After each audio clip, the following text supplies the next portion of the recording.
So now, here we see one of the Gedolei Yisrael that accepted this Magid Mesharim as fact and quotes it in his halachic work, Shmateta, saying the following: each desire gives different strength and direction in Kaf Hakela, where initially it says that the Kaf Hakela is designed based on a desire. His desire, he makes sins with food, that he's attached to the klipa of food. Okay, that's one department. But then he has also the klipa of adultery. Then he has the klipa of some other form of immorality or lashon hara and so on. So now he has several departments. So the Kaf Hakela that he just designed for himself through his own sins flings him from one department to the other, just like he chased different desires. It's constantly. So now the Sota Choshen says, okay, but how fast does he go from one place to another? How fast does he go? What's the speed that he goes? That's how they go. That's how precise they are. How fast does he go? It's based on the level of desire. The strength of the desire determines the strength of what direction that he goes in the Kaf Hakela. Where did we get this from? Bamidbar, the book of Numbers, chapter 11, verse 34. Kisham kavru et ha'am mitavim. That because there they buried the people who were craving. He says here, this verse in the 5 books of Moses, the Midrash asks, why give the place a name? If they desire for meat was once, and yet the name is forever. There's a place in Torah, it's mentioned, they buried these people in a place called craving. But what craving? These are the people that crave the meat. They complained to Hashem they wanted meat. So Hashem killed some of them. The meat came out of their nose and so on, they died from it. The Chachamim say, okay, fine, they craved the meat, but that was a one-time thing. Why do you have to name the place forever based on their one-time craving? Why do you have to name something based on a one-time thing? The Midrash answers, because this is the place where they are still desiring even after they died. Because all that a person desires in his life stays with him even after separating from his body. And one of the things Rabbi Ephraim brings as an example of dybbukim, Rabbi Yehuda Fatiyah was trying to fix one of these dybbukim, and the dybbuk, this is actually in a Minchat Yehuda, nightmare story of what the guy goes through, and what the dybbuk gets punished while he's talking to him. He's crushing his member. It's a nightmare story. I'm remembering it right now, and I want to like, ugh. Anyway, this dybbuk, what sins did he make while he was alive? Immorality. Where did he enter? He entered his sister. What was he doing to his sister? Raping her as a dybbuk. So his sister was constantly feeling that somebody's raping her. Who's raping her? A brother that died. Now while Rabbi Yehuda Fatiyah is trying to save this guy, get him out and whatever, he continues to make the sins. He says, why are you doing it? He says, I can't help myself. I was attached to it while I was alive. I can't stop myself while I'm dead. Like, imagine the nightmare of all people involved. That's, Rabotai, Omek Adin, in a small perspective of it. The depth of judgment in a small perspective of it. Rabbi Yehuda Fatiyah was trying to fix him, and the guy continued to sinning, and ruining any rectification that Rabbi Yehuda Fatiyah did. Meaning Rabbi Yehuda Fatiyah is saying all types of holy names in order to fix this guy, to get him out. After he does the guy makes a sin again, ruining everything he just did for 2 days. He says, why did you do it? He says, I can't help myself. I died this way, I'm this way. I can't change.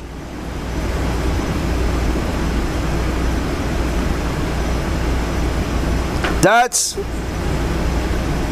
the 9th Kaf Hakela. Number 10, Rabbi Tzadok HaKohen Milublin, in Sefer Tzidkat HaTzadik, Ot 234, writes, the people that fell into Kaf Hakela of desires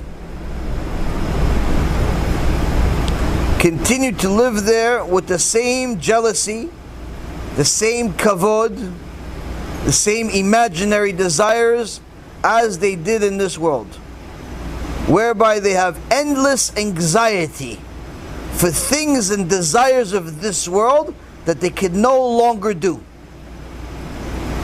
This is the opposite of Tzror HaChaim, the bond of life, that's written in the book of Samuel, which says that the righteous will get Tzror HaChaim, they'll get the bond of life. This is the exact opposite of it.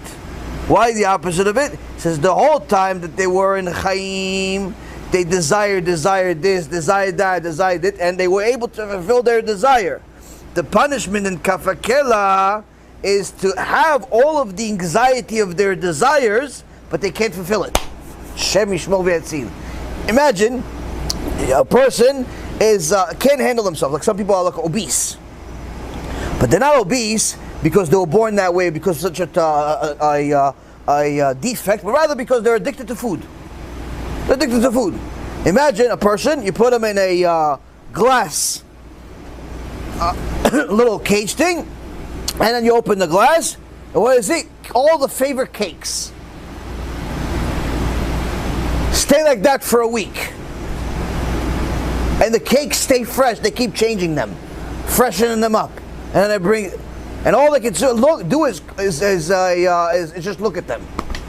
The person want to kill themselves. Kaf Hakela is not a week. All of the anxiety and the feelings of desire they had in this world, they have after they leave this world. That's the punishment. Then there's another Kaf Hakela, or another source really.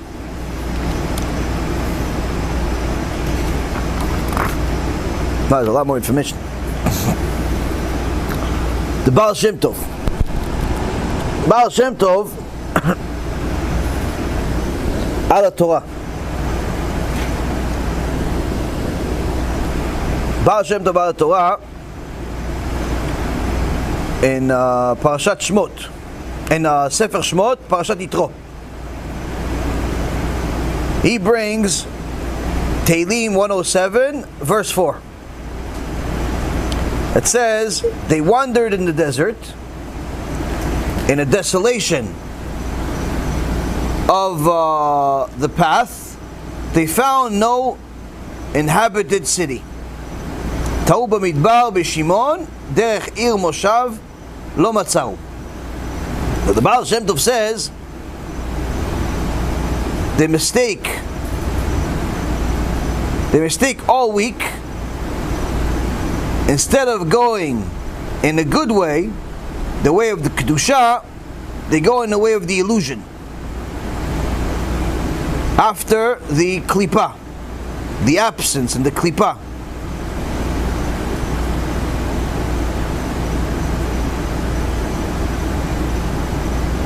And this is hinted in the word Bamidbar.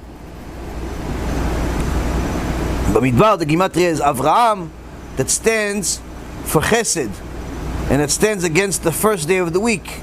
And when the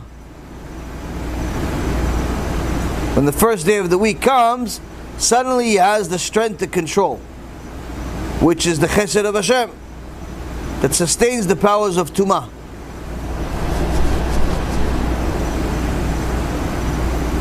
which is coming from Kaf Hakela. So when Shabbat arrives, the rest comes to the rejected among Israel. These are the sparks called the rejected of Israel, Nitzchei Israel, which are sparks from the Zerah Levatala, wasted seed.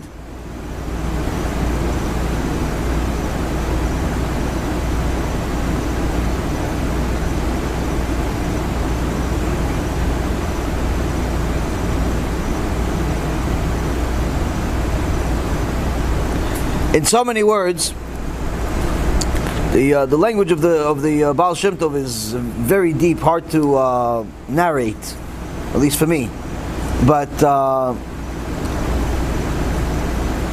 the Baal Shem Tov is talking about how this pasuk gives us the source that there are certain people that are in Kaf Hakela, and it has to do because of their desires. And the desire that leads people to Kaf Hakela that has no end until somehow it's rectified is wasting seed. That the sparks that they wasted are in essence they're wasting the Kedusha that they had, and there's no end to the Kaf Hakela until the person does Tikkun Abrit.